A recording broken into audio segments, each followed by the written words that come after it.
Parfait. Donc bonjour à tous, bienvenue.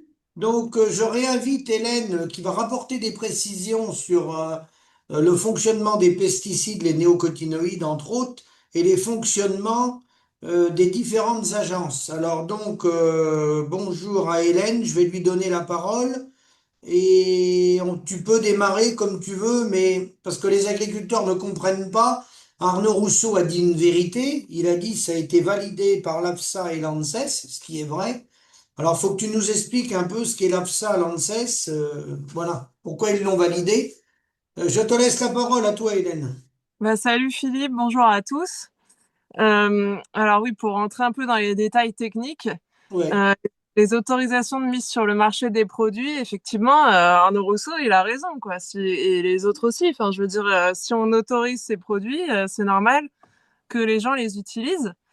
Le problème, c'est que l'autorisation de ces produits, bah, elle se fait mal parce que, en fait, l'EFSA, qui est l'agence européenne réglementaire, je précise bien que c'est une agence réglementaire, parce que bien souvent, ils essayent de faire passer ça pour une agence scientifique, mais c'est à l'intérieur de cette agence, ils font que des peer reviews, c'est-à-dire qu'en fait, ils lisent la recherche produite par d'autres. Voilà. Et la majorité des employés de l'EFSA, c'est bien des gens qui font du juridique, du droit et de l'administratif. Et le truc, c'est que l'EFSA, elle, ce qu'elle fait, c'est une analyse de la recherche scientifique, sachant que dans la recherche scientifique, en fait, on l'a un peu évoqué l'autre fois, mais il y a une majorité qui est ce qu'on appelle de la recherche réglementaire, c'est-à-dire de la recherche qui est produite directement par les fabricants. Quand ils veulent mettre leurs produits sur le marché, ils disent qu'ils analysent la toxicité du produit, et ça représente 60%. Donc, il y a une énorme partie de la recherche où, en fait, c'est les entreprises qui s'auto-certifient. Et vous vous doutez bien que si vous voulez mettre un produit sur le marché, vous n'allez pas dire qu'il n'est pas toxique. Qu'il est très toxique pour les humains, pardon, je corrige. Ils disent qu'ils sont bien toxiques pour les méchants ravageurs, mais qu'ils ne seraient pas toxiques pour les humains. Pourtant, c'est complètement faux parce que on est fait du même bois que les insectes et même que les végétaux. En fait, on a les mêmes systèmes endocriniens. On a 99% d'ADN code commun avec une banane, pour vous donner une idée. Donc, en fait, ce qui est toxique pour du vivant, c'est toxique pour tout le vivant, parce que les modes d'action des pesticides, ils agissent au niveau cellulaire, ils empêchent les cellules de se reproduire, ils attaquent les membranes des cellules, ils empêchent les protéines qui servent aux cellules de se constituer, d'être fabriquées, ils empêchent la respiration cellulaire, bref, ils empêchent plein de trucs, hein. Il y a plus d'une vingtaine de modes d'action. Et il y a plein de pesticides en plus qui ont plusieurs modes d'action, puisque comme il y a de plus en plus de résistance, eh ben, il faut des produits de plus en plus toxiques avec de plus en plus de modes d'action. Après, il y a une partie de recherche qui est dite académique, mais même la recherche académique aujourd'hui, bah, elle a plus d'argent parce qu'on a supprimé, les budgets alloués par les États n'ont fait que baisser aux centres de recherche, hein. Donc les centres de recherche, c'est le CNRS, l'INRA, etc. Et bah, ces gens-là, ils ont besoin d'argent pour fonctionner. Et donc, l'argent qui manque, ils vont le demander à qui? Bah, aux firmes. Donc, c'est-à-dire à Bayer, à Syngenta, à BASF, sur toute la partie environnement, santé et agriculture. Bah, c'est ces boîtes-là qui payent, puisque c'est les boîtes de ces différents secteurs. Et en fait, il n'y a pas besoin de beaucoup d'argent. C'est-à-dire que si vous voulez créer un laboratoire qui va analyser la toxicité de tel ou tel produit, bon, déjà, vous êtes drôlement kamikaze parce que le peu de scientifiques qui font ça ont de très gros problèmes ensuite pour continuer leur carrière. Et en fait, même avec quelques pourcents, bah, s'il vous manque 5% pour créer votre labo, en fait, il y aura pas votre labo, quoi. Et donc, même avec des petits montants apportés par les firmes, ils arrivent à bloquer, en fait, la recherche qui les dérange et ils vont allègrement financer la recherche qui les arrange. En revanche, tout ce que vous voulez, sauf les pesticides. Le problème, c'est la lumière dans les villes, le frelon asiatique, le que sais-je encore, le réchauffement climatique, les labours, enfin tout. Ils ont développé toutes sortes de stratégies pour détourner l'attention, hein. C'est très connu comme stratégie de lobbying depuis longtemps. Et enfin, avant, en fait, ces stratégies, elles ont d'abord été utilisées par les marchands de tabac. Et les gens, ils avaient le cancer du poumon pour toutes sortes de causes, mais en fait, c'est bien parce qu'il y a un employé qui travaillait dans une grande firme américaine du tabac qui, quand il est parti, a fait fuiter tout plein de papiers qui montraient qu'en fait, ils savaient très bien que c'était ça qui donnait le cancer et qui finançaient la recherche de façon à ce qu'elles disent que c'est tout ce que vous voulez, le radon, la farine, la pollution des voitures, bref, que sais-je encore, allègrement, quoi. Et donc, là, c'est le même problème, en fait. Voilà. Oui, parce que moi, j'avais les trois grosses firmes, 8 à 10 milliards qui mettent pour la recherche, semences et recherche sur les pesticides, parce que les semences sont directement liées, hein, ça Oui, oriente. Et nous, en France, on a 250 millions d'euros de budget maxi. L'Europe, 17 millions d'euros. Donc, on a des tout petits budgets publics par rapport oui. à eux, qui sont des mastodontes. Et en plus, j'ai cru comprendre que tu m'as dit que 60% des études qui sont finalisées, qui sont présentées aux commissions, sont de l'autocontrôle de Bayer et de Syngenta. Oui, oui, exactement. Il y a que eux, en fait, dans le cadre des autorisations de mise sur le marché, il y a que les fabricants qui font des tests. Personne d'autre ne fait de tests. L'EFSA ne fait pas de tests, l'ANSES ne fait pas de tests, etc. Et ce qui se passe, c'est qu'après, il y a de la recherche académique qui va commencer à arriver, bien après que le produit soit mis sur le marché, qui va commencer à dire, bah, c'est bizarre parce que nous, ce qu'on voit, c'est pas du tout ce qu'a déclaré le fabricant, en fait. Parce que les études des fabricants, déjà, elles portent que sur la substance active et non pas sur le produit. Dans Roundup, le produit, c'est glyphosate. Pardon, excusez-moi. Le produit, c'est Roundup. La substance Oui. active, c'est glyphosate. Voilà. Et ça constitue qu'une toute petite partie, en fait, de cette formule Roundup. En fait, dans la formule Roundup, il y a plein de coformulants, des trucs qu'ils appellent des surfactants, des synergistes, enfin, toutes sortes de trucs qui, en fait, visent à démultiplier la toxicité du produit. Ça n'est jamais analysé par personne. Même pas Bayer, Syngenta, qui vous voulez. On analyse les études de Bayer et de Syngenta pour les mises sur le marché et de BASF, pardon, c'est que sur la substance active, donc une toute petite partie, d'accord. Et c'est des analyses qui sont très courtes. Et comme vous le savez, les cancers n'apparaissent pas au bout de quelques jours, ni au bout de quelques semaines. Donc en fait, c'est vraiment une arnaque totale. Ça tient pas compte non plus, donc au-delà du fait que c'est le produit et pas la substance active qu'il faudrait tester quand même, à minima, hein. Voilà. Et deuxièmement, ça tient pas compte des effets cocktails, ça tient pas compte du fait qu'on sait que ces produits ils sont toxiques dès la première exposition. Vous savez, cette phrase, c'est la dose qui fait le poison. Ben, en fait, c'est pas vrai. Cette phrase, c'est une phrase qui date quand même du haut Moyen Âge, de l'époque de l'alchimie, de pas un monsieur qui s'appelait Parlès, je sais pas exactement comment ça se prononce, mais en tout cas, cette phrase, c'était peut-être valable à l'époque de l'arsenic, de la ciguë et j'en sais rien moi, de la digitale, mais maintenant que c'est des produits de synthèse, en fait, on sait que ces produits de synthèse, qui sont des perturbateurs endocriniens dans leur majorité, ils ont un effet non monotonique. Ça veut dire qu'ils sont toxiques dès la première exposition à des doses infimes, vraiment très très très petites, très difficiles à concevoir par un cerveau humain, hein, au milliardième de gramme. Donc voilà. Et par ailleurs, en fait, être exposé tous les jours à des milliardièmes de grammes, en fait, ça s'avère être beaucoup plus toxique qu'un empoisonnement aigu. Donc souvent, ces produits sont plus toxiques à faible dose qu'à haute dose.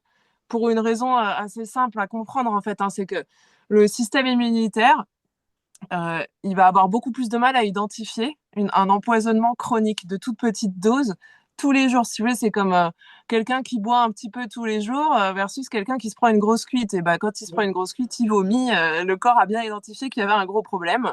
Et voilà. Et donc, non, non, évidemment que, en fait, c'est toutes ces analyses, ça va pas. Et d'ailleurs, il faut quand même regarder. En 50 ans, on a fait interdire finalement environ 1000 substances actives qui avaient bien été validées par l'EFSA, hein, et par l'ANSES. Et on les a fait interdire parce qu'elles sont toxiques, parce qu'elles donnent le cancer, parce qu'elles sont mutagènes, reprotoxiques, que c'est des perturbateurs endocriniens. Enfin, je peux même pas vous faire la liste, Oui, oui, mais oui. donc, ah ouais, ouais, bien sûr. Mais de toute façon, c'est conçu pour tuer. C'est des poisons, c'est des trucs faits pour tuer des êtres vivants. Et comme en fait, on a tous les mêmes fonctionnements cellulaires et endocriniens, bah, c'est toxique pour tout le monde, c'est tout. Enfin, voilà.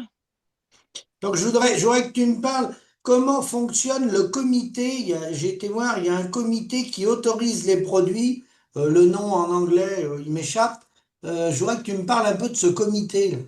Voilà, donc d'un côté, il y a l'EFSA et l'ANSES, hein, qui sont des agences sanitaires réglementaires, et de l'autre côté, il y a la partie législative, si on veut. Donc, Oui, vous savez, Bruxelles, il y a trois grands trucs.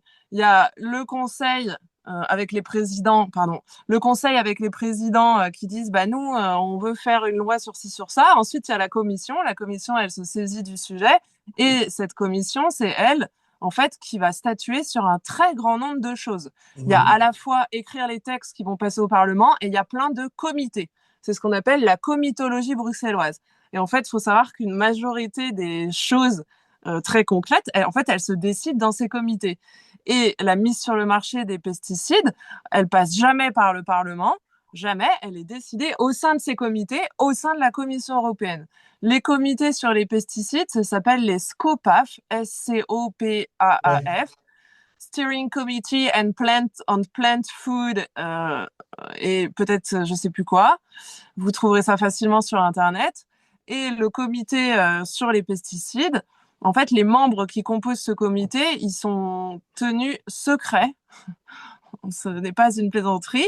Donc, personne ne connaît leur identité et ce qu'a invoqué la commission, alors que c'est pas du tout le cas dans plein d'autres comités, hein, voilà. Mais ce qu'invoque la commission, c'est qu'il faudrait pas que ces membres soient soumis à du lobbying.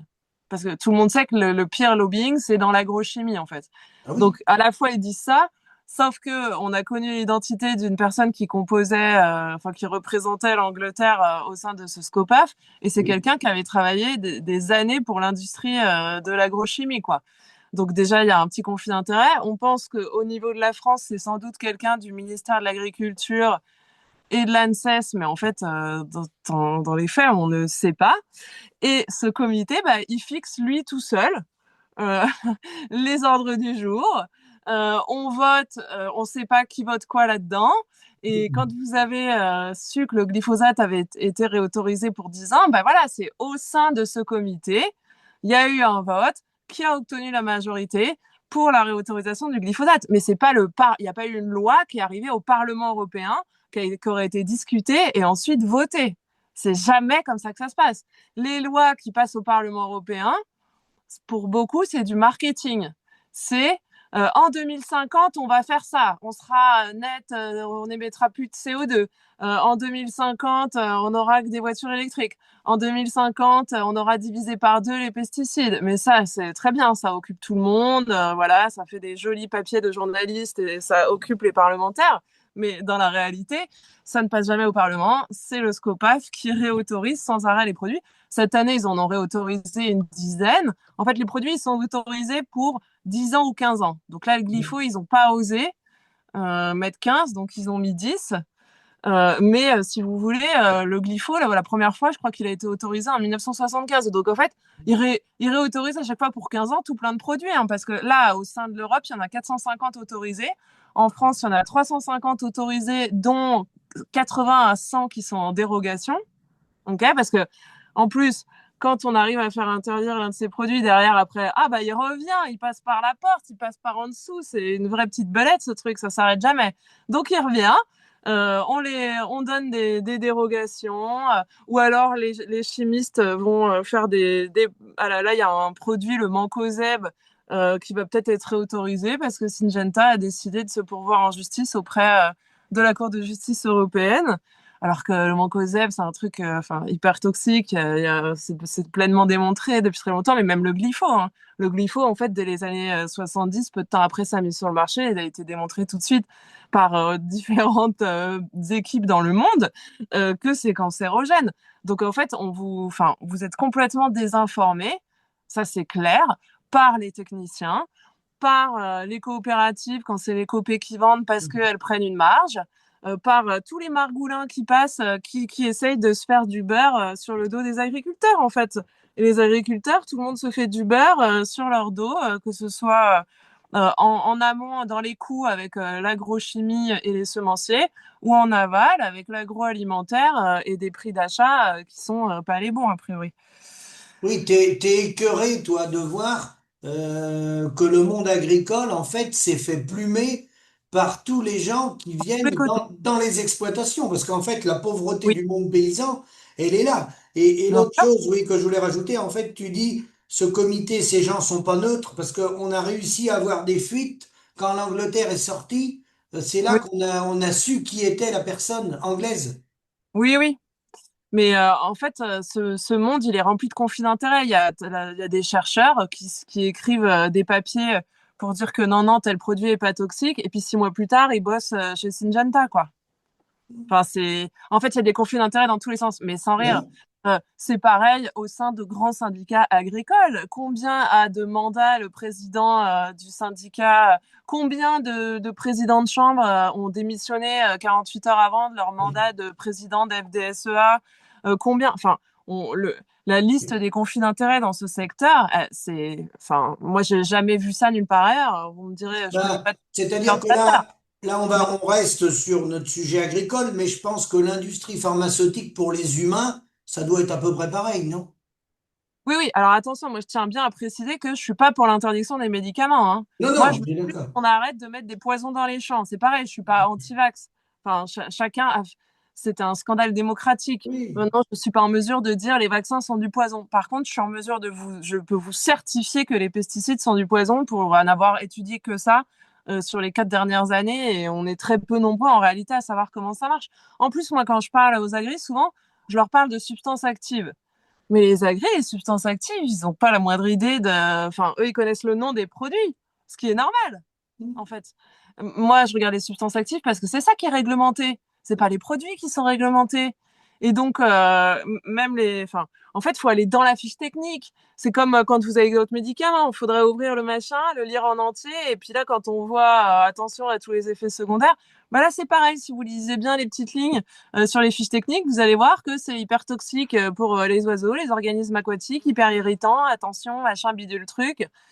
Voilà, après, je comprends qu'on n'ait pas trop envie de regarder, parce que dans le fond, on sait bien quand même que ces produits, c'est des poisons. Enfin, moi, j'ai plein d'agris qui ont fait leur conversion, qui m'ont dit, moi, en fait, avant, je me voilais un peu la face. Voilà, dans le fond, je savais bien qu'il y avait un problème avec ce truc-là, quoi.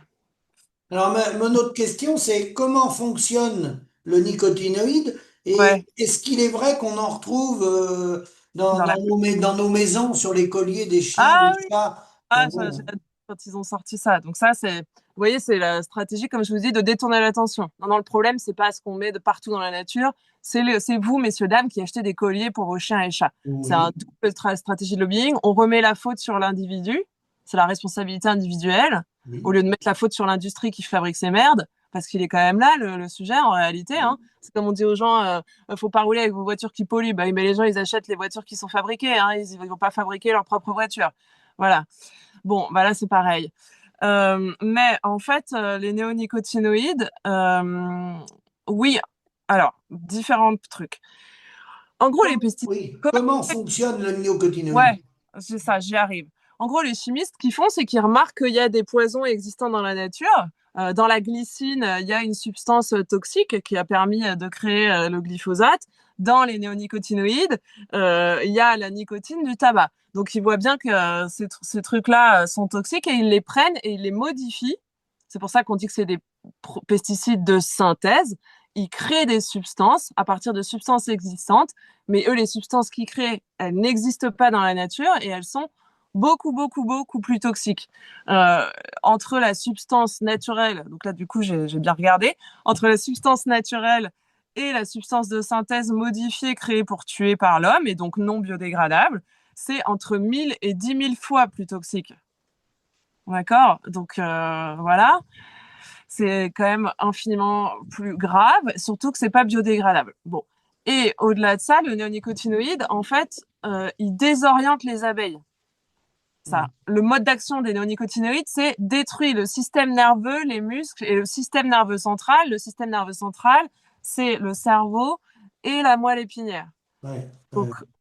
donc ça détruit le système nerveux et ça fait que les abeilles, en fait, elles sont complètement désorientées et elles peuvent plus retrouver la ruche. Et donc, c'est pour ça que les apiculteurs, ils disent, mais c'est bizarre, il n'y a pas de nourriture, il y a pas de bouffe. Bah oui, mais parce que l'abeille qui est sortie chercher à manger, en fait, elle est jamais revenue. Alors, Et ils on, disent que c'est le frelon asiatique. bah bien sûr. Et comme elle est jamais revenue, bah en fait, elle est morte. Parce qu'une abeille, elle peut pas vivre hors de la ruche. Ok? Oui, donc la recherche finance depuis des décennies. Alors le frelon asiatique, c'est plus récent parce que comme il a été ramené seulement depuis les années 90 en Bourgogne, vous savez, dans des pots en terre, Bon, voilà, ça fait que 20 ans, 30 ans, pardon, maintenant, qui sont à fond sur le frelon asiatique. C'est leur nouvelle mule, mais ça fait partie des stratégies que j'expliquais. Faut quand même se dire que dans une ruche, il y a 30 000 abeilles. Moi, j'ai une ruche sous chaque toit ici. Bon, j'habite en pleine forêt, Oui, ça aide. Donc, au total, j'ai 4 ruches, dont une qui donne sur une terrasse. Et au début, j'ai passé un temps fou à les observer. Et les frelons, moi, j'ai des frelons européens et des frelons asiatiques. oui, Euh, Bah, je veux dire, le frelon, il va attraper une abeille. Allez, maximum, il va attraper 5 ou 6 abeilles dans la journée. D'accord? Il se oui. fout comme ça, il essaye d'en choper. Bon, les autres, elles se défendent à mort. En plus, les frelons asiatiques, ils se font attaquer par les frelons européens, hein. Ils sont pas en reste, hein. Quand faut pas tomber au milieu d'une bataille parce que ça vole à je sais pas combien de kilomètres heure, là, quand ils se disputent. Mais tout ça pour dire que bon, bah, un frelon, ça va bouffer 5 abeilles par jour. Une ruche, il y a 30 000 abeilles. Alors, même s'il y a 10 frelons, 20 frelons, c'est pas ça qui fait que on observe une mortalité déraisonnable, souvent après les semis et dans les traitements interculture, qui peut aller, franchement, parfois, c'est jusqu'à 90% dans les zones de grande culture. Pareil, hein, cherchez, vous trouverez plein d'articles qui corroborent ces chiffres. Dans les zones d'élevage, c'est moins parce qu'il y a beaucoup moins de pesticides qui sont utilisés. Enfin, parce que enfin, pour l'élevage bovin qui est principalement extensif quand même en France. Donc voilà. Mais du coup, si c'est toxique pour les abeilles, c'est toxique pour nous aussi, hein. Donc détruit le système nerveux central, on sait très bien ce que ça fait en fait, hein, ces produits-là. Ça donne des troubles cognitifs, des troubles du neurodéveloppement, on appelle ça. Donc vous savez, les enfants hyperactifs, c'est pas d'un seul coup que les parents sont nuls. Alors peut-être que je vous dis pas que les parents ils sont peut-être moins bons qu'avant, mais il y a deux poids deux mesures. Les gamins sont vraiment hyperactifs à cause de ces produits. Ça donne de l'autisme, donc trouble du déficit de l'attention, avec ou sans hyperactivité, autisme, toutes les dyslexies, dyspraxie, dyscalculie, dysorthographie, je peux même pas vous faire la liste. En fait, elle s'allonge en permanence. Ça donne. Alors que si tu veux, si on se place du point de vue des paysans qui comprennent pas, ils disent j'utilise, Hélène, 0,5 litre à l'hectare. 0,5 litre dans 10 000 mètres carrés. Ouais, alors, enfin, tout à l'heure, j'ai dit à un moment, hein, ces produits, ils sont toxiques au nanogramme. Donc ça veut dire que c'est toxique. Bon, déjà, en fait, on définit un seuil alors qu'on a dit qu'il n'y avait pas d'effet de seuil, en fait, puisque, comme j'ai dit tout à l'heure, c'est toxique dès la première exposition. C'est un peu bizarre. On est tellement persuadé que c'est la dose qui fait le poison qu'on a du mal à se détacher de ça. Mais en fait, toute la réglementation, elle est basée là-dessus. Donc, du coup, moi, là, je vous parle de seuil. Alors Oui, qu'en fait, ça n'a aucun sens, hein, je précise. bah Mais bref. oui, bah oui. Toute la régulation est complètement foirée puisque la régulation elle repose entièrement sur des doses admissibles journalières. Il y a le bon chiffre, tous les spécialistes des perturbateurs endocriniens et des pesticides vous le diront, c'est zéro en fait. Il n'y a pas d'effet de seuil. Mais bref. En tout cas, ces produits-là, ils sont dits toxiques au nanogramme. Un nanogramme, c'est un milliardième de gramme. Et moi, j'ai repris mes chiffres là, la base de données, vu que c'est des données publiques, hein, moi, j'ai tout analysé. Donc, Oui, en 10 ans, entre 2013 et 2022, ça fait 10 ans, oui, d'accord, de 2013 j'ai l'année 2022 aussi. On a mis 44 tonnes d'acétamipride, ok. oui. Et 44 tonnes d'acétamipride, ça permet donc de tuer 2000 milliards d'abeilles. Parce que comme j'ai dit, c'est toxique au nanogramme. Et un nanogramme, c'est un milliardième de gramme. Donc un gramme, enfin ça fait donc milliardième de gramme, c'est un Oui. milliard, ok, pour un gramme. Et puis en fait, là, on est déjà en kilos si on dit qu'on met un litre. Là, tu as dit un demi-litre, mais. Alors sur la betterave qui n'a pas de fleurs, quand il utilise sur la Oui, betterave, ah oui, oui, c'est quand vrai. il utilise sur la betterave, ça descend dans la terre, ça rejoint l'eau. C'est ça que tu veux dire? Non, ouais, ce que je veux dire surtout, c'est que je sais qu'on raconte aux agriculteurs que grâce à l'enrobage, en fait, Oui, maintenant, je sais, mais malheureusement, c'est encore des foutaises et c'est horrible parce que moi, j'ai parlé avec un agri qui m'a dit il croyait vraiment que enrober, ça n'était pas toxique pour la biodiversité. Et oui, donc, sincèrement expliqué, il était pas du tout, on n'avait pas du tout une discussion désagréable ou animée, hein. oui. En fait, dès le départ, c'est pareil. Il y a eu des chercheurs qui ont montré que 80 à 90% de l'enrobage finit directement dans l'eau. D'accord? Et bah, si ça va dans l'eau, ça va partout, en fait, parce que vous savez, le cycle de l'eau, c'est un cycle planétaire, hein. Donc ça Oui. va dans la rivière, qui va dans le fleuve, qui va dans l'océan, qui se vaporise, qui fait de la pluie, qui pleut. Et d'ailleurs, il y a des études récentes qui ont démontré qu'aujourd'hui, partout sur Terre, il pleut des néonicotinoïdes, mais il pleut aussi du DDT, il pleut de tous les pesticides pratiquement qu'on a mis depuis 80 ans partout. Et même ceux qui ont 80 ans comme le DDT, on en retrouve encore partout sur Terre. 98% de la population française aujourd'hui est testée positive au DDT. On en retrouve au pôle, dans les abysses océaniques, dans l'air qu'on respire. Il y en a partout. Et je sais qu'ils ont développé l'enrobage en disant aux agris, bon ben voilà, tu vas avoir besoin de beaucoup moins de produits. Bah oui, parce qu'en fait, c'est des produits encore beaucoup plus toxiques que les générations d'avant. Hein. Et comme ça, tu empoisonnes ni toi, ni la biodiversité. Bah en fait, je suis navrée de vous dire que c'est pas vrai. Moi, je pense qu'ils ont développé ça surtout pour une autre raison. Ça, c'est ce qu'ils ont dit aux agris pour les rassurer, quoi. Mais c'est surtout que c'est invisible. Parce qu'il faut Ah savoir oui. qu'il y a des départements, il y a des régions entières où maintenant, les agris, ils sont obligés de pulvériser la nuit. Par exemple, en Bretagne. Parce qu'en Oui. Bretagne, il y a tellement d'écolos qui ont débarqué, enfin, qui étaient déjà là, et qui ont débarqué en plus maintenant de Paris et même de toute la France, hein, parce qu'il y a des gens du Sud qui vont dans le Nord parce qu'ils ont trop chaud dans le Sud. D'ailleurs, il y a peut-être même Sandrine Rousseau qui arrive, là. Attention, les Bretons. Non, je rigole, mais et tout ça pour dire que là, bah, ils sont obligés de pulvériser la nuit. Et la pulvée, en fait, ça permet de cacher encore plus. C'est surtout ça. Faut jamais oublier que que c'est une industrie de guerre, les fabricants de pesticides. À Les l'origine, à fabricants... l'origine, à l'origine. Oui, mais il y a quand même toujours des armes chimiques en circulation. Vu qu'on est, les États ont des stocks, enfin, je vais pas rentrer, je vais finir par me faire trucider, mais si, enfin, bref, tout ça pour dire que non, la guerre chimique, ça existe toujours, la guerre biologique et bactériologique aussi, même si c'est interdit par des traités internationaux, il y a quand même régulièrement des pays qui en font, hein, de la guerre chimique, donc il y a quand même bien des gens qui les fabriquent, ces produits, hein. Les Alors, si derniers à on avoir fait est, de la guerre chimique, c'était en Libye, et c'est pas la Syrie et la Libye qui a fabriqué ces petits produits, je pense. alors, Bref. si on essaye de voir les gens qui pourraient être moins exposés à ça au niveau mondial, je pensais aux aborigènes, je pensais aux gens sur l'île Ithaque en Grèce, où on pourrait faire des comparaisons Oui, qui sont moins malades et autres. Qu'est-ce que tu en penses, toi? Des aborigènes bah ou oui, de bien l'île sûr. Alors, d'Ithaque? alors, les aborigènes, ce serait plus difficile de comparer. Il y a différents trucs. Bon, ce qui a augmenté l'espérance de vie de manière très importante, Oui, c'est pas du tout vraiment l'agriculture, contrairement à ce qui est dit partout. C'est surtout les vaccins et les antibiotiques. En vrai, s'il y avait des famines dans l'histoire, il y a eu des famines à cause du climat. oui, C'est arrivé. La majorité des famines, loin devant, c'est pour des questions de guerre et des questions d'épidémie. C'est pas que les paysans ne savaient pas faire de l'agriculture. De l'agriculture, ça fait 12 000 ans qu'on en fait. Donc, on a quand même un petit peu on avait en tout cas un riche savoir, une riche expérience dans le domaine. D'accord? Mais donc l'espérance de vie, elle a vraiment cru grâce à ces systèmes de santé. antibiotiques et vaccins, encore que Ouais, certains, je dis bien certains vaccins, des fois déportent le problème. bon, écoute, Certains. moi en tout cas, en tout cas en élevage, oui, parce que je sais plus ce que si on en a parlé la dernière fois, parce que je sais plus exactement. Désolée, je Oui, parle à oui, trop de conférences, mais les épidémies, elles sont aussi liées. Les épidémies sur nos élevages, c'est pas juste la malédiction, c'est pareil, c'est les mêmes mécanismes en fait de résistance qui sont provoqués par les pesticides et d'appauvrissement génétique.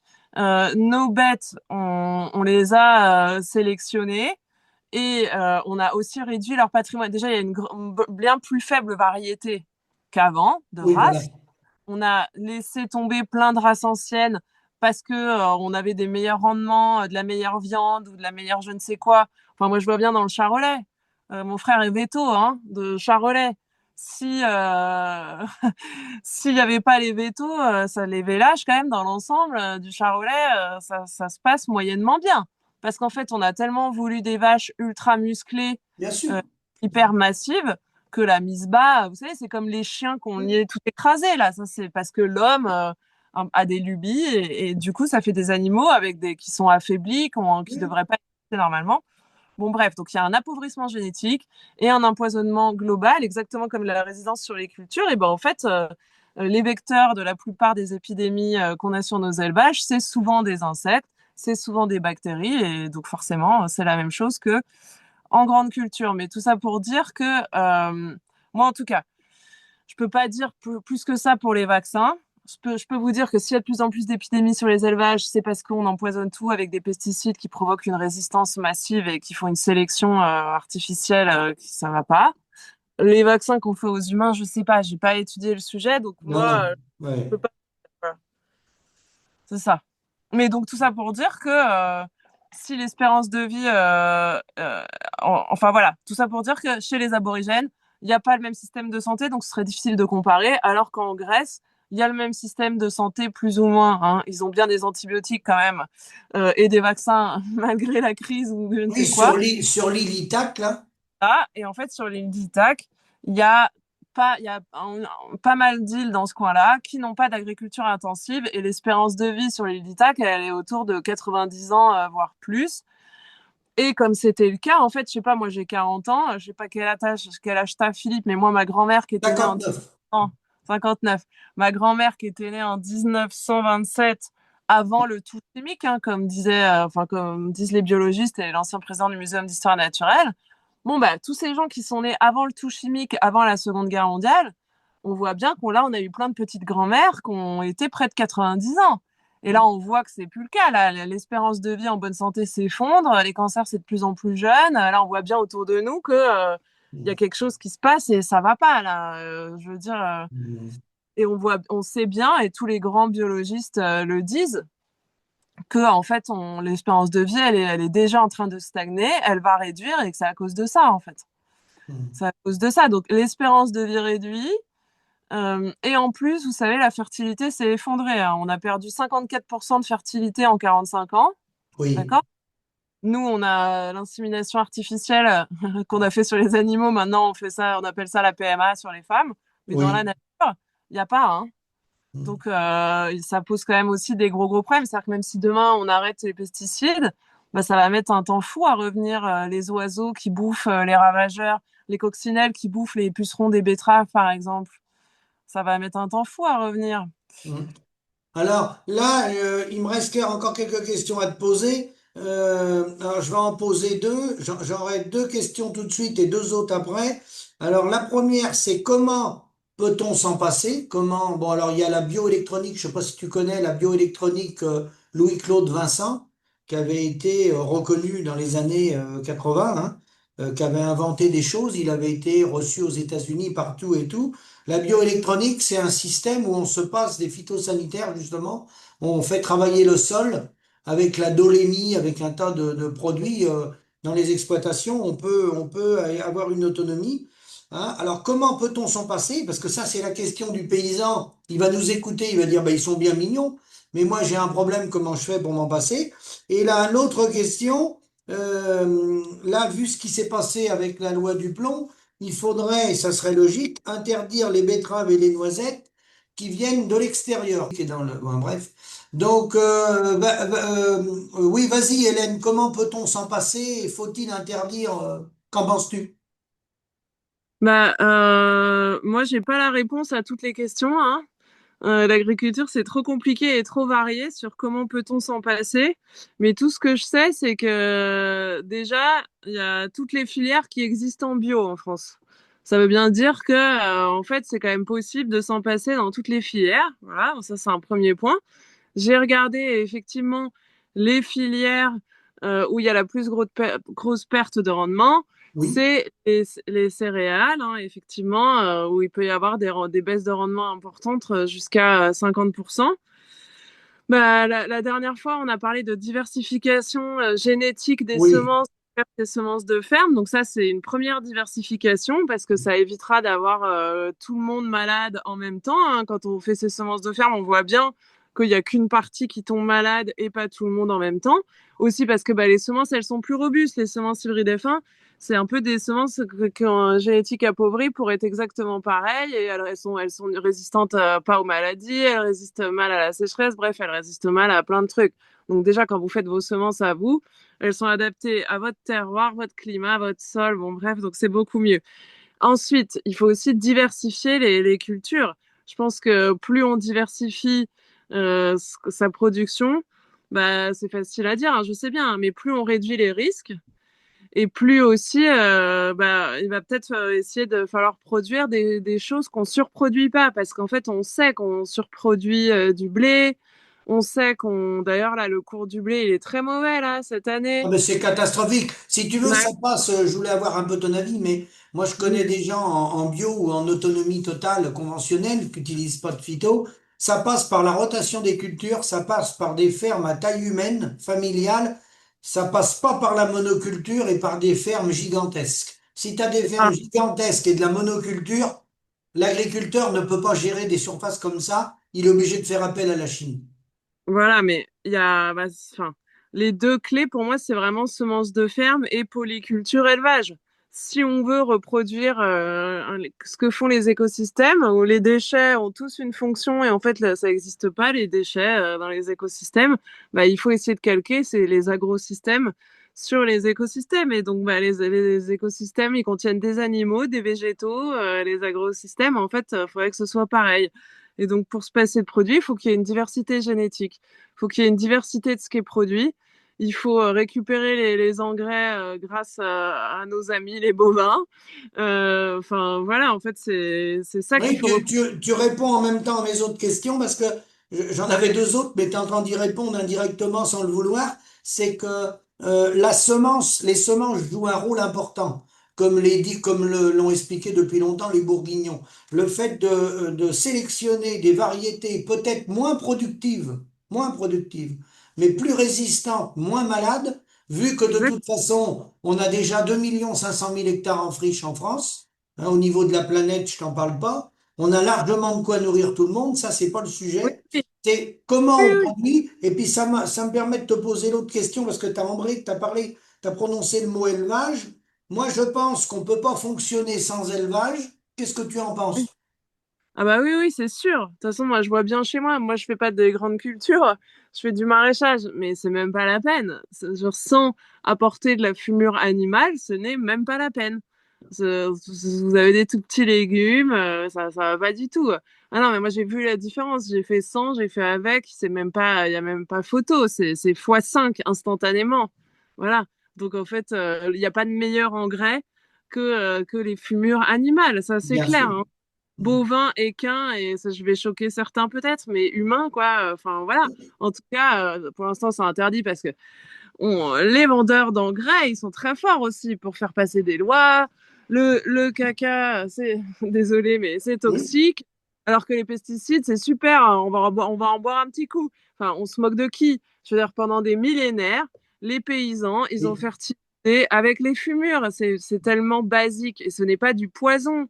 Enfin, ce qui a rendu Escherichia coli hyper toxique, encore une fois, c'est les pesticides qu'on met partout qui sont des antibiotiques. C'est pas Escherichia coli, c'était pas le bout du monde avant. Mais enfin, bon, Alors bref. après, c'était un autre modèle. On va pas comparer. On vit avec la vie d'aujourd'hui, mais Bien sûr. au 18e, 6 millions de paysans à la main nourrissaient la population française. Et le crottin de cheval qui était dans Paris, il récupérerait et il remontait dans les terres. Alors, Ouais, ouais. bien sûr, on va pas revenir à ces époques-là. Ce qui veut dire qu'à ces époques-là, il avait déjà compris le fonctionnement. Ah, mais c'est même pas à cette époque, Philippe, hein. Tu peux y aller. Même les Celtes, à côté de chez moi, il y a un musée archéologique. Enfin, les Celtes, ils faisaient déjà ça. Enfin, je veux dire, je pense que, en fait, quand t'essayes avec et t'essayes sans, c'est tellement évident. Enfin, Oui. il y a des trucs tout bêtes, mais on sait très bien que une semence, vous savez, autour de la semence, il y a le tégumen, qui est la peau de la semence, qui est épais et difficile à casser, pardon. Quand une semence, elle tombe, un chêne ou un châtaignier, ça fait 30 000 semences, des glands ou des châtaignes. OK. Dedans, il y en a qu'une très faible qui va germer et qui va s'implanter, en fait. Même si on se dit, oh là là, il y a 20 bébés chênes par rapport aux 20 000 ou 30 000 glands, en fait, c'est ridicule. Mais on sait que pour les grosses semences, c'est pas possible. Mais quand une petite semence passe dans la bouche d'un animal, le tégumen est scarifié par les dents, ça tombe dans un bain d'acide, l'acide rentre, ramollit de manière très importante le tégumen, et ensuite ça tombe dans de l'engrais pur. Et le taux de germination après être passé dans l'intestin d'un animal, Il y a des chercheurs qui ont mesuré ça très bien. On passe d'une germination de quelques pourcents, de 2 à 5%, à plus de 80%. Donc voilà, enfin, je veux dire, de toute façon, ça se voit. Quiconque a déjà laissé une graine de courge dans son compost a bien Oui. remarqué que dernièrement, il y avait plein de courges et plein de patates, alors que toi, là, tu t'emmerdes comme un fou à côté. Et dans ton compost, tes patates et tes courges, elles sont 10 fois plus belles et 10 fois plus énormes. Voilà. Donc non, non, bah, c'est sûr que c'est ça la solution. Mais un autre truc aussi que je voulais dire, c'est que il y a les CIVAM, même si les GAB, tout le monde n'est Oui. pas derrière la FNAV et le label, bah, en tout cas, eux, ils vous aideront. Vous allez rencontrer d'autres agriculteurs qui, eux, savent s'en passer depuis des années. Mais c'est sûr que, voilà, je pense qu'il faut aussi diversifier sa production. Pour les grands céréaliers, pour moi, ce qu'il faut faire, c'est faire une part de semences. Parce que les semences, ça vaut cher. Ça vaut très Et cher. puis, faut pas qu'ils fassent de la monoculture, faut faire de la rotation. Il faudrait trouver un modèle Oui, intelligent qui vient se conjuguer avec il y les en a. éleveurs. Hein? Moi, sur une exploitation en bio, en grande culture. Et là, il y avait toute une partie en semences. C'est pour ça que je conseille de faire ça aussi. Et ils faisaient une rotation de fabacées. Donc, c'est tout ce qui va être pois, fèves, févrole. Oui, ou des Le rotations avec des luzernes. Et là, il pourrait y avoir un partenariat avec l'élevage dans les grands. Tu comprends? Avec des luzernes. Complètement. Après, les fabacées, elles ont un avantage, c'est qu'elles permettent de fixer de l'azote. Voilà, Oui. mais il y a plein de choses à penser et à repenser. Et il y a plein de gens qui le font déjà, d'accord? Le problème, c'est que tout le monde vit dans son vase clos et que toi, quand tu as toujours utilisé les produits et que les techniciens ils te disent que c'est indispensable, et si tu peux jamais parler avec des agris qui eux, vont te dire, mais non, en fait, tu payes. Alors ouais, tu as des rendements supérieurs, ce que tu disais tout à l'heure, sauf que tu payes ta semence, d'accord? La semence, comme elle n'est pas capable de minéraliser l'azote toute seule, il faut lui mettre des engrais azotés de synthèse parce qu'en C'est fait, elle ça. ne serait pas capable de faire ça. Et comme en plus, elle a un patrimoine génétique appauvri, bah, elle tombe malade hyper facilement et tout le monde en même temps. Donc, tu es obligé de mettre des produits. Tout ça fait que quand tu mets tous les coûts les uns derrière les autres, je t'ai envoyé, t'afficheras ce compte de résultats de chez Arvalis. Bah, le truc, c'est que ça commence à faire un sacré montant à un hectare. Parce qu'aussi, il faut les irriguer. Parce que comme ces plantes, elles sont chétives, elles ont besoin de beaucoup plus d'eau que les autres qui sont plus capables de se passer d'eau une fois implantées. Bon, bah là, quand tu mets engrais, coût de la semence, irrigation et phyto, mais là, tu es à 600 € l'hectare. Et encore, le compte de résultat d'Arvalis, il date. Depuis, il y a eu la guerre en Ukraine. Je sais même pas combien c'est d'euros l'hectare. Surtout que les gars de chez Syngenta, ils ont été malins parce qu'ils ont, au moment où ça a été le plus fort, le plus cher, c'est là qu'ils ont dit aux agris de faire des stocks. Ce qui fait qu'il y a eu un chiffre d'affaires chez Syngenta énorme en 2022. Et après, tous les prix ont baissé. Et il y avait plein de gens qui avaient fait des stocks. Enfin bref. Mais Mais tout c'est ça pour. clair que la rotation des cultures et la semence, changer les semences, mettre peut-être des semences qui vont faire 50 quintaux ou 55 quintaux. Mais si tu fais 50 ou 55 quintaux et que tu n'as pas d'intervention, faut tout calculer, hein. Faut tout Ben, calculer. Parce que maintenant, on est parti dans une spirale infernale. oui, parce qu'ils disent aussi que en bio, il y a plus de passages de tracteurs. Bah, il n'y a pas forcément plus de passages. Oui, ça tire plus parce que quand tu passes une herse pour désherber, bah, ça tire plus. Mais en fait, si tu mets tous les coûts dont on a parlé avant, pardon, mais Oui. même si le rendement est inférieur, vu que tu n'as pas tous les coûts des intrants, ok, ça tire un peu plus sur le tracteur, mais c'est sûr. De toute façon, le compte de résultat, c'est évident. Tu vois que la marge, elle est nettement supérieure en bio. Il n'y a même pas de sujet. De toute Ça façon, l'absence de rentabilité vient pas de là, il vient du prix des produits. Et il y a une question qu'on a épargnée ou t'as pas répondu. Oui, je disais, il faudrait, vu ce qui s'est passé avec la loi Dupont, il faudrait interdire la ouais, betterave et la noisette qui vient des pays, concurrence voilà. déloyale des autres pays qui utilisent l'acétamiprid, mais ça va être compliqué parce que Arnaud Rousseau lui-même joue un double jeu, c'est le premier importateur de soja et de colza OGM qui dans ces pays-là utilisent des pesticides que nous, on n'utilise pas. Donc lui-même manœuvre les troupes, mais c'est évident qu'il faudrait l'interdire, mais c'est des décisions politiques, ça.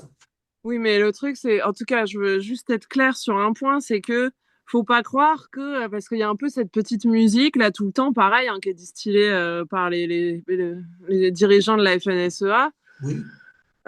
qui serait que nous, nos produits en France, ils sont moins intoxiqués que les produits de l'étranger. Bah, pardon, mais la DGCCRF, qui tous les ans analyse plus de 20 000 produits, des Oui. produits français comme des produits étrangers. Là où elle a trouvé le plus de résidus de pesticides, c'est quand même sur les cerises et les fraises françaises. Et ça, c'est un D'accord? rapport de la DGCRF, c'est pas contestable ce que tu dis. Ah non, non, puis ça a même été repris à Bruxelles, etc. Après T'es la quelle COP année, t'as quelle année là? 2024, 2023? 2022. 2022. 2022. Ouais, alors je sais pas si depuis que j'ai regardé, il y a un nouveau rapport qui est sorti. J'avoue que j'y vais pas tous les 4 matins, mais en tout cas, mais c'est pas étonnant si tu veux, Philippe. Pour acheter tous ces produits qui coûtent une fortune, il faut de l'argent. Et Bien c'est un sûr. truc de riche. C'est un truc de pays riche. C'est bien parce qu'on subventionne avec la PAC, etc., que tout ça c'est possible. Sauf que à la fin, l'argent, il finit de manière transitoire dans la poche de l'agri. L'argent, il finit chez Monsieur Leclerc, chez Monsieur Bayer et chez Monsieur Syngenta et chez Monsieur BSF. C'est là qu'il finit l'argent, hein. Faut être Et puis, clair. et puis dans l'agroalimentaire. Voilà, c'est pour ça que j'ai dit Monsieur Leclerc, mais Nestlé, Danone, toute l'équipée sauvage, bien sûr. Tout le monde est cul et chemise là-dedans, de toute façon. On, Mais on bon, même voit, on voit très là, bien, on voit très bien la rupture depuis la PAC de 92 et les mises aux normes des bâtiments d'élevage qui sont venus tout de suite, hein, 94 pour ceux qui avaient plus de 158 GB. ouais, PAC qui a été distribué à l'hectare, elle a enrichi, on peut regarder hein, sur les courbes, on les voit les chiffres d'affaires, hein. Elle a enrichi le machinisme agricole. Les agriculteurs se sont endettés fortement avec des gros tracteurs, des gros, voilà la folie des grandeurs, hein, voilà. Et les puis plus. la chimie et l'agroalimentaire, les fabricants d'aliments. Il faut du matériel aussi pour mettre toute cette chimie. Ah C'est ben, bien ça sûr, aussi. Voilà. Alors qu'un coup de herse, tout le monde a bien ça chez lui quand même. bien C'est la sûr. base, enfin, je pense, hein. Mais ça rapporte moins que de vendre la grande rampe avec je sais pas combien de têtes, gna gna gna, et des détecteurs, machin. En fait, c'est tout le temps en panne. Moi, c'est ça aussi qui m'a paru incroyable quand j'ai fait des stages sur des grandes exploitations. Comment ça se fait que les machines, elles sont tout le temps en panne? Tu passes un temps fou à réparer tes machines. Enfin, je veux dire, on arrive bien à fabriquer des trucs qui se cassent pas. La NASA, elle envoie des gens dans l'ISS, là. Donc, je comprends pas pourquoi tout est sans arrêt en panne aussi, c'est pareil. Il y a sans doute des gens que ça arrange bien là-dedans. Et un truc que je voulais dire aussi, c'est que la FNSEA, ils ont une fondation. J'ai oublié comment elle s'appelle, leur fondation. Ça fait un... La fondation Avril, non? Non, non, non, non. Non, non, il y a un autre truc. Bah, je t'enverrai le nom après, j'ai oublié parce que ça fait un moment que je suis pas allée voir. Non, non, un nom fumé comme ils savent faire, comme d'habitude. Bon, voilà. Et en fait, la DRH de Nestlé, elle siège dans cette fondation. Ah Donc, bon? oui, oui, ah bah, je pourrais t'envoyer si tu veux. Oui, oui, et puis elle a écrit ça sur son petit profil LinkedIn, c'est assez génial. Donc, c'est pas comme si j'avais été chercher bien loin, comme d'habitude. Voilà. Mais donc, oui, bien sûr que tout ce petit monde-là est consanguin du sol au plafond et n'en a rien à secouer de savoir comment vont les agriculteurs. Enfin, ça se saurait depuis le temps quand même. Ça se saurait. Et puis, ils appliqueraient Egalim. Parce Oui, que bah dans les... Egalim, il y avait euh, des planchers quand même pour les prix. et Egalim, ça a été de la foutaise. Ah bah, c'est systématique, mais en tout cas, dans Egalim, il y avait bien des prix planchers qui n'ont jamais été appliqués Non, voilà, non, parce voilà. qu'ils l'ont détricoté, les Lactalis, les coopératives.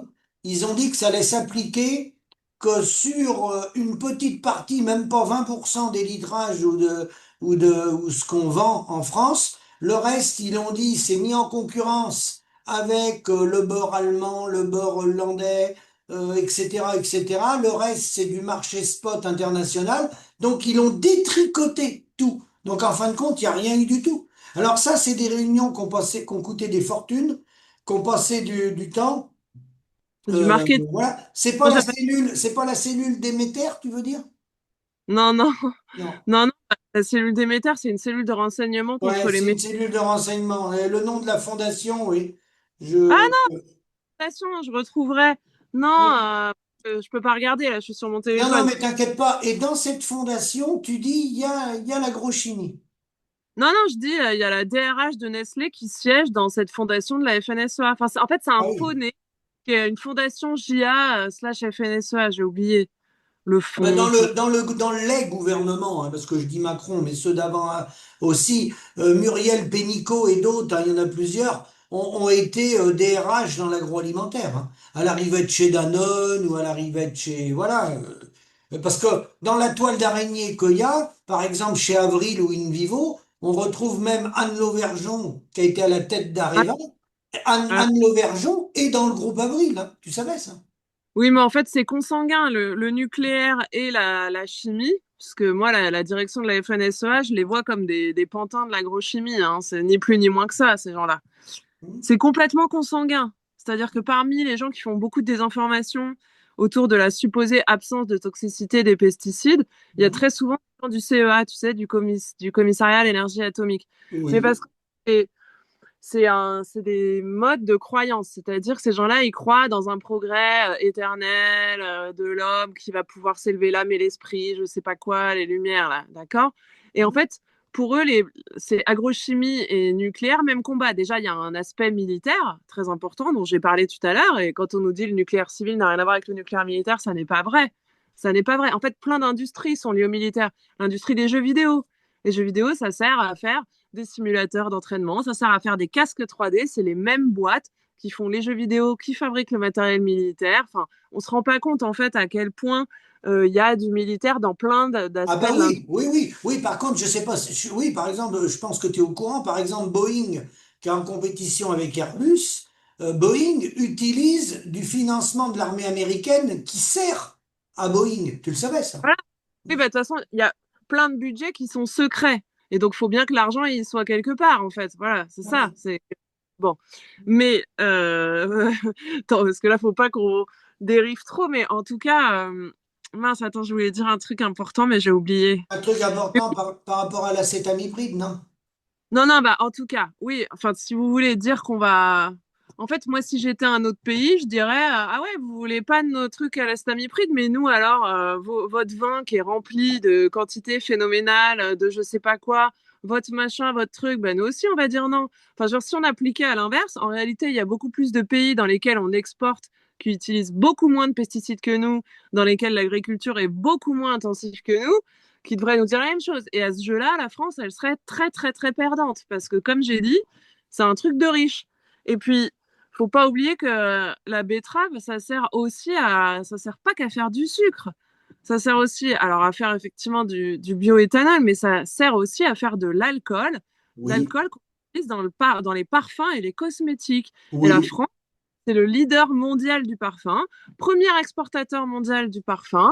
Ça représente un soft power. Vous voyez, c'est l'image de la France. C'est comme le vin, le Là, champagne, le tu parfum. rends hommage à Bernard Arnault, là. Voilà, ouais. Sauf que moi, je me dis, si un jour, toutes les gonzesses là, qui achètent du parfum à 1 000 € le litre, parce que c'est au moins ça, je pense, Oui, parce que oui, oui, oui. y a pas grand là-dedans. Bon, bah, en fait, elles s'aspergent de néonicotinoïdes qui en fait provoquent des troubles. Parce que tout à l'heure, j'ai pas dit, mais il y a Parkinson aussi, il y a Alzheimer, il y a les cancers du tronc cérébral. Enfin, en fait, je pourrais faire une liste de ma boule. Et donc, elles s'aspergent pour 1 000 € le litre de poison. Et c'est pareil dans le champagne, on sait très bien que c'est parmi les produits qui contiennent le plus de pesticides qui existent. Et donc, la France, elle a bon dos de dire ah, je veux pas de ta noisette turque, mais par contre, moi, je t'envoie des trucs plein de saloperies, mais c'est OK, quoi. Bah non, en fait, ça va. La France, ça, Arnaud Rousseau, là, il peut faire le malin et dire ça. Mais si on en arrive à appliquer ça, je sais pas s'il y a des pays qui nous répondront ça parce que je sais pas si les gens connaissent vraiment le sujet, mais Mais alors, moi, globalement, il aurait quand même été souhaitable qu'il y ait une décision européenne unanime là-dessus. T'es non, d'accord? mais il faut arrêter tous les produits et je préfère vous le dire, enfin, ces produits, ils vont être interdits un jour ou l'autre. Oui, Enfin, c'est inévitable, d'accord? Pour plein de raisons différentes. oui. D'une part, parce que le cancer est devenu la seconde cause de mortalité sur nos enfants en France et qu'il n'y a pas d'autre explication. Parce qu'avant, pour les vieux, on disait, bah, ils sont vieux, ils fument, ils boivent, ils sont gros. Les enfants, ils sont pas vieux, ils fument pas, ils boivent pas, ils sont pas gros, d'accord? Donc, qu'est-ce qui se passe? Et bah, ça commence à monter, là. Vous voyez, s'il y a eu une Donc, aussi toi, forte. t'es sûr que comme on a eu la marche pour le tabac, t'es sûr que c'est inévitable, tôt ou tard, va falloir que ça s'arrête. Ah bah c'est sûr, parce que c'est vraiment le plus grand scandale sanitaire, très loin devant tous les autres, sans aucune commune mesure possible. Et de toute façon, comme tout, il devient résistant, comme on a dit au cours de la première vidéo, je crois que j'avais bien expliqué, hein, qu'il y a toujours des résistants. En fait, vous allez cultiver vos résistants et plus le temps va passer, plus il y a des résistances. Et tu fais quoi après? Bah après, tu fais rien. Au bout d'un moment, tes produits, ça marche plus. Et là, t'es comme un con. Donc oui, l'agrochimie, elle développe du biocontrôle parce qu'on sait que ça va être interdit. La question, c'est juste quand, et c'est totalement inévitable. Et donc c'est pour ça qu'ils développent du biocontrôle parce que voilà, de toute façon, ça sera interdit un jour ou l'autre. C'est le plus grand scandale sanitaire qu'il y a jamais eu. Donc c'est vraiment certain. Et donc moi, je vous le dis honnêtement, n'attendez pas d'avoir le cancer pour arrêter. J'ai trop croisé d'agriculteurs en conférence ou trop d'agri qui m'envoient de messages en m'encourageant, en me disant ouais, continuer d'informer les gens parce que moi-même, je ne connaissais pas la toxicité de ces produits. Si j'avais su, j'aurais jamais utilisé ça parce qu'en plus, ils se rendent compte que maintenant, leurs terres, elles sont empoisonnées et que c'est pas simple d'y faire de l'agriculture. Mais trop souvent, les agris, c'est quand ils tombent malades, quand leurs femmes tombent malades ou quand leurs enfants ont des problèmes et qui finissent par pas se rendre compte que c'est ça en fait le problème. N'attendez pas d'avoir le cancer, je vous en prie. Allez dans les CIVAM, allez voir d'autres agréants bio. Ce qu'il faut se dire, c'est que c'est carrément faisable de se passer de produits. Simplement, c'est un changement d'état Ah d'esprit, bah c'est un total. changement d'organisation. Voilà, c'est ça, c'est un changement d'organisation de la ferme et il va falloir interdire à tous les techniciens qui vivent sur votre dos de venir toutes les semaines. Voilà. Et à la place, il faut appeler les gens du CIVAM, les gens des GAB. Il y a l'Institut technique aussi de l'agriculture biologique. Dedans, il y a plein d'itinéraires techniques. Voilà. Après, c'est vrai qu'en grande culture, c'est pas simple. En vigne, on sait très bien faire du vin en bio. On utilise le soufre et le cuivre, la bouillie bordelaise. Ça n'a rien à voir avec les pesticides de synthèse, c'est très peu toxique, surtout que les doses autorisées aujourd'hui, elles sont extrêmement faibles, particulièrement en bio. Bon, il y a plein de gens qui arrivent.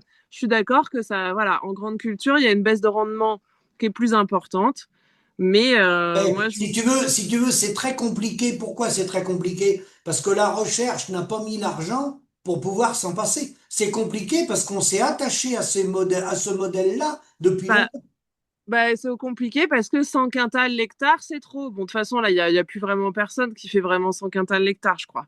Mais, enfin, si, peut-être qu'en Normandie, dans la Ouais, Beauce, de moyenne, il n'y en a pas beaucoup, là. voilà, c'est ça. Il y a eu une époque, mais ça est déjà en train de baisser, malgré le fait que chaque année, le rendement théorique des semences qui sont mises sur le marché, il augmente, lui. Mais si vous regardez, en fait, on a plafonné et ça y est, ça baisse. Malgré l'amélioration génétique, en fait, la baisse, du coup, elle est encore plus rapide si on comparait avec les mêmes semences, vous voyez ce que je veux dire, d'il y a 20 ans, quoi.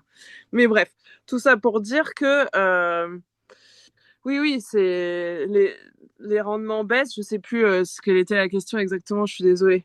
Mais en tout cas, c'est juste 100 quintals l'hectare qui est pas normal. Voilà. Mais entre 10 quintals et 100 quintals, il y a peut-être un juste milieu à trouver. Et en plus, à quoi ça sert de produire si c'est pour vendre à perte et si en fait on est en surproduction mondiale? Là, c'est complètement délirant. Il y a des filières entières comme ça. Bien sûr. Bien sûr. Donc, Ben ça rapporte qu'au secteur marchand, qu'à ceux qui font le commerce. Je vois pas l'intérêt d'intensifier et de produire plus, alors que ça permet pas aux paysans de vivre. Au contraire, les paysans se suicident à travers le monde parce qu'ils n'ont pas de rémunération. Donc c'est bien par un changement de modèle, des rotations, réintroduire de l'élevage, des fermes à taille familiale, réintroduire des haies, des mares, des plans d'eau, des stockages d'eau dans les fermes naturel, comme il y avait autrefois, c'est bien mhm. ça, c'est toute cette biodiversité qui va faire qu'on pourra s'en passer. Euh, Sinon, on n'y arrivera pas. Après, c'est sûr que c'est plus compliqué, en tout cas au début, parce que Oui, voilà, il y a plus de choses à penser, c'est plus oui. technique. Ça peut sans doute faire peur aussi, bah, parce qu'on n'a jamais fait sans, et du coup, on a l'impression qu'on se prive d'un outil vachement important. Mais en fait, je pense que c'est plus facile. En tout cas, j'ai eu ça aussi plusieurs fois, des agrès qui m'ont dit que ça avait été plus facile que ce qu'ils avaient imaginé. Voilà.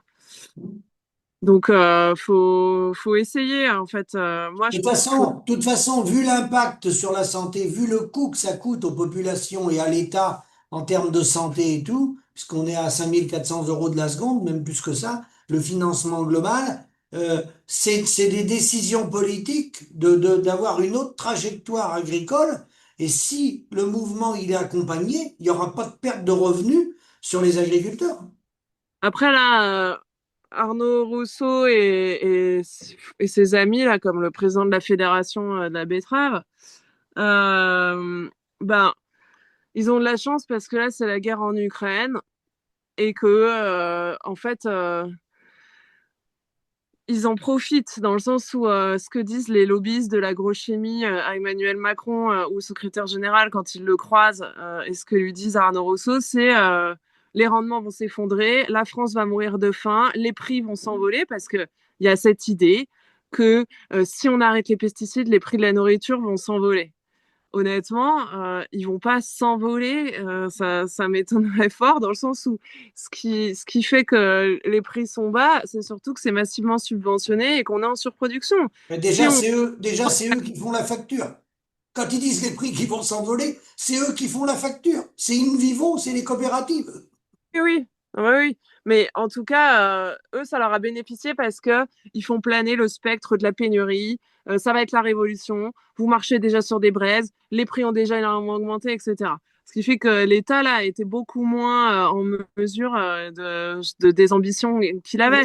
et puis le débat totalement faussé en disant, nous on propose, tu vois, une autre alternative hein, avec de l'élevage et voilà, et on dit ouais c'est les écolos contre les paysans. Bah non, moi je suis agriculteur, je suis pas écologiste, j'ai plein d'amis qui sont agriculteurs. Je veux dire, il essaye de cantonner le débat en disant ah regardez les écologistes s'attaquent aux agriculteurs. Bah non, les agriculteurs sont écologistes hein, de par leurs pratiques, ceux qui ont changé leur système. Hein. Enfin, là, on voit bien que ça a largement dépassé les écologistes. Bah, Enfin, là, la pétition, il faut se rendre compte quand même. 2 200 000 personnes. Là, les écolos, je peux vous assurer qu'il n'y a pas 2 200 000 personnes. Hein. Là, moi, j'ai plein de gens qui m'ont écrit pour me dire, mais non. je viens de découvrir ce que vous racontez à propos des pesticides et votre travail. Et moi, avant cette affaire de l'astamipride, donc beaucoup de gens, là, c'est les abeilles. Voilà ce qu'ils disent. Mais on peut pas mettre des trucs qui tuent les abeilles, c'est contre-productif. Même s'ils connaissent rien à l'agriculture, tout le monde sait quand même que les abeilles, ça pollinise. Même des gens qui n'ont rien à voir avec Non, non, l'agriculture. mais de toute façon, même on a la preuve en chiffres. Parce que quand Yannick Jadot s'est présenté la dernière fois, ça doit être Yannick Jadot, la dernière fois, tu prends le score qu'il a fait, hein, il a fait 2-3% par rapport aux votants. Hein. Bon, eh Ouais. ben, ça fait pas 2 millions. Hein. Il a pas Ah fait non, non, de. Ah non, non, bien loin de non, là. je sais pas combien ça fait, mais ça fait pas 2 millions. Non, non. Mais non, non, Mais, non. non, mais là, moi, j'ai plein de gens qui m'ont écrit, voilà, qui s'étaient jamais vraiment penchés sur le sujet et que quand même, ils savaient que c'était mal, mais qui se rendaient pas compte à quel point c'était grave. Et j'aurais dit, bah oui, comme tout le monde, en fait. Et après, souvent, ils me disent, mais qu'est-ce qu'ils font les agris? Je suis là, non, non, mais les agris, c'est pas le problème. Le problème, c'est l'agrochimie. Ne vous trompez pas. Les agriculteurs, ils font ce qu'on leur a demandé.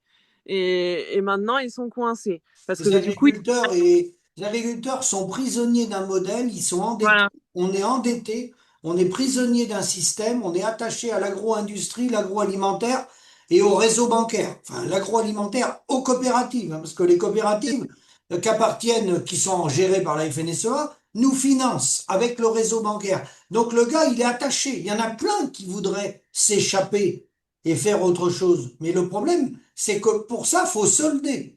Et comme tu peux pas solder financièrement, eh ben, tu continues.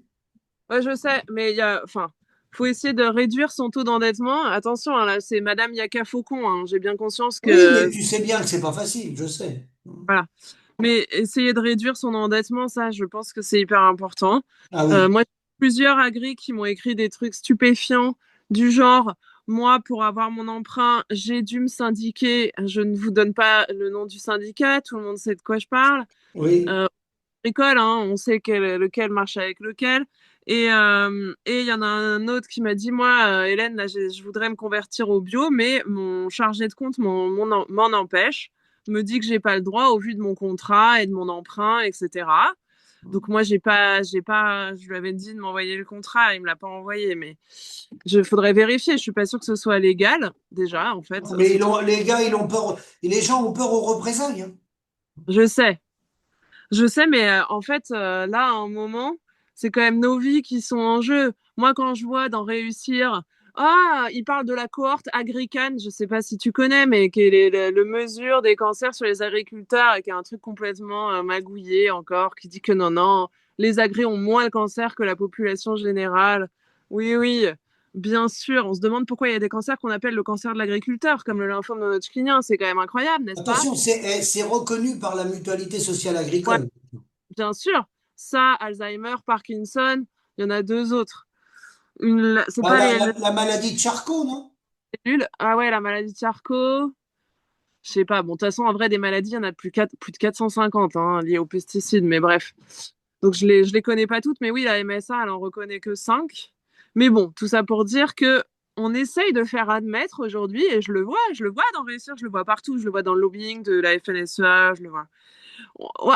Ah bah voilà, c'est les risques du métier. Comme si, en fait, c'était la fatalité et que c'est le mal nécessaire aujourd'hui pour être agriculteur, d'avoir son petit cancer à la fin de sa carrière. Sauf que bah oui, là c'est plus la fin de la carrière. Là, hein. Chaque génération qui passe, ça s'accélère là. C'est de plus en plus jeune. Et oui, et tout à l'heure quand on disait c'est dur de changer son Oui. agrosystème, je suis d'accord, Oui. mais faites-le aussi pour la transmission, quoi. Votre gamin, s'il reprend votre ferme, bah, lui, vous allez lui primacher un travail absolument colossal et pour lui, ce sera naturel. Parce que lui, il aura fait que ça comme système, en fait. Moi, bien souvent, quand je suis au maraîchage, je me dis, bon sang, si à 4 ans, j'avais été en train de semer avec mes parents, qu'on avait eu une ferme qui faisait du maraîchage, je serais pas là à me prendre la tête à 40 ans, à me dire alors attends, les carottes machin, c'est quoi le cycle? Parce que vous savez, la carotte, ça va de 45 jours à 120 jours, hein, donc c'est un sacré bordel. Bref, et donc je suis là dans mes papiers, mes machins. Si j'avais appris ça à 4 ans, j'aurais pas de papier, j'aurais tout dans la tête, je saurais exactement comment faire mon assolement, mes rotations, etc. Et donc plus on le fait tôt, en fait, plus ça paraîtra naturel tout au long de sa vie. Plus on le fait tard, c'est sûr, plus c'est dur de changer, hein, Oui. ça. Oui. C'est sûr, mais on le fait pour la transmission aussi, quoi. Mais faut vraiment que tu mettes ce compte de résultats à Arvalis parce que je suis sûre que les gens en grande culture, ils connaissent Arvalis, Oui, oui, l'Institut bah technique. le compte de résultat, eh ben, renvoie-moi-le par mail, ça va m'éviter de le chercher, et puis je vais le mettre dans les commentaires. Super. Tu me le renvoies par mail, et puis bon, est-ce que c'est ton mot de conclusion? Ben oui, voilà, mais n'hésitez pas à aller parler, allez en parler autour de vous, quoi. Allez parler aux CIVAM, aux GAB et aux agris en bio et laissez tomber votre fierté. Je sais bien que c'est pas Oui, facile. Voilà, mais il faut se faire violence parfois pour se sentir mieux après, parce que je vous jure que parlez-en aussi avec les agriculteurs bio, quoi. Ils vous diront que ils se sentent mieux dans leur basket, oui. ils se sentent plus, ils ont repris, enfin, ils m'ont dit souvent que là, ils sont vraiment fiers de leur travail. Ils sont fiers de Après, après, faut bien mesurer tout, faut faire un équilibre, le basculement avec le compte économique, quoi. Il faut qu'économiquement, le basculement, il se fasse en douceur pour pas que ça clash, quoi. Puis il y a des coopératives bio, allez les voir, il y en a plein en France, des coopés. Et là, pour le coup, souvent, les gérants et les associés, c'est les agris eux-mêmes, c'est pas des gens qui sont pas vraiment dans les champs, quoi. Tu sais, on est très nombreux en élevage où on n'a pas besoin de se soucier du bio parce que il y en a beaucoup qui sont passés à l'herbe, dans des Ouais, modèles quasi tout herbe ou tout herbe, et là, ouais, bah, il n'y a pas d'intervention. Donc, exact. bah non, il n'y a pas d'intervention. Donc le problème, on travaille qu'avec des fumures de l'exploitation. Donc le problème est réglé. Puis il y a plein de. Toi, tu fais du lait, c'est ça, hein? Mais J'ai arrêté le lait, je fais de la viande maintenant. voilà. Bah, parce que chez moi, il y a même pas de coopérative, hein. Les broutards, ils sont vendus au marché au cadran, quoi. Oui, oui. Donc tout le monde est à peu près autonome en fait et s'organise à peu près comme il veut quoi. C'est plus quand tu fais de la viande, c'est vrai qu'il faut avoir un abattoir. Moi dans Oui, mon il faut département, avoir un abattoir. Oui. c'est pas simple. Mais il y a Non. des choses à faire. Mais l'élevage, ce sera beaucoup plus facile. En fait, il y a plein d'éleveurs, que tous les éleveurs en extensif, ils sont déjà très très très très proches du cahier des charges Oui, bien bio. sûr. Bien, ah bah, oui, Bah, ils y sont très proches. Oui, bien sûr. bah, là, les changements sont minimes à faire. Tout Encore une à fois, fait, là, tout à fait. vraiment, Eh en ben, culte. eh ben, écoute, Hélène, je te remercie. Bah, merci Et à puis, tous. à la prochaine vidéo qu'on refera, si nécessaire, on va voir les commentaires s'il y a besoin de plus d'explications. Je te remercie et à Bah, non, bientôt. À je te souhaite bientôt. bonne soirée.